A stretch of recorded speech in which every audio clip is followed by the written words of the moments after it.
Hello everyone, welcome to Sack Lunch News. As we see the rise in illegal border crossings each month, we also see a spike in drugs coming over with them. They're starting to enter our city schools and will affect overdoses among the youth of our nation. All right, everybody, welcome back to Sack Lunch News. This video today covers some of the U.S. border crisis at the southern border. From timesnews.net, the crisis at the southern border is getting worse. Border authorities encountered 153,941 illegal crossers in January, almost double the amount from January of last year, 2021. This is going on because of, you guessed it, Joe Biden, who ran on the fact he would allow more border crossers to stay. I find it funny how Biden cares about Ukraine's borders, but not the borders of his own country, to which he is the president of. According to court papers cited by Fox in January 2022, 62,573 migrants were released into the United States. The Biden administration have sometimes given them notices to appear in court in the often distant future, or to report to immigration when they have time.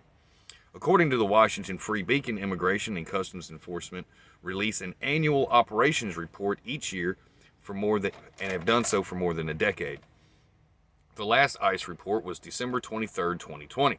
By that schedule, the Biden administration's ICE report should have been released in December of 2021. But it's February 2022, and we still have no report.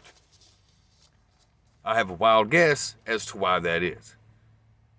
Why there is no report currently. It contains a lot of bad news for those who are concerned with border security, which is pretty much everybody in America, because it harms us all when we have a massive influx of drugs and people at the border and we can't contain any of that.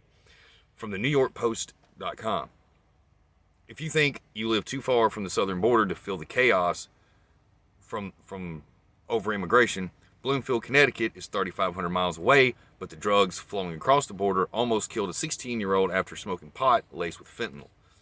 Hidalgo County, Texas Sheriff J.E. Guerrera said he's not worried about drugs in his county because they mostly tend to go further north. Drug dealers cross the border disguised as needy migrants or even unaccompanied minors. Once in, they're provided bus and plane tickets. In some cases, charities, largely taxpayer funded, pay for those tickets and give them cell phones and other items as they journey north. Other times, Biden Air flies migrants by night to places like Westchester County Airport, which is causing overdoses tied to synthetic opioids to triple and rise fivefold among black teens. But the Biden administration won't talk about that, because then you would realize they're distracting you with the Ukraine while they kill America's youth. YoursNews.com. The U.S.-funded United Nations is providing cash to help job-seeking migrants trek up through South America. It's organized, said Todd Benson from Breitbart News. They're giving money out at way stations up and down the migrant trail. There's a process. You get your Mexican visa papers, then go to the United Nations building next door. They interview you and look at your situation. It's not big money, and not all get it. But enough do get it to sustain them so they don't have to go home. The UN issued cash cards, provided 2,500 pesos a month for 4 people. Now from townhall.com. President Biden's border crisis has received scant attention, mainly because of the inflation crisis, the Ukraine crisis, and in my personal opinion, the Biden administration crisis in the White House. The last time the mainstream media covered this, they used the baseless whips slander against U.S. Border Patrol. Biden's domestic Homeland Services chief vowed justice would be swift, yet months later, still no report, and still nothing has happened.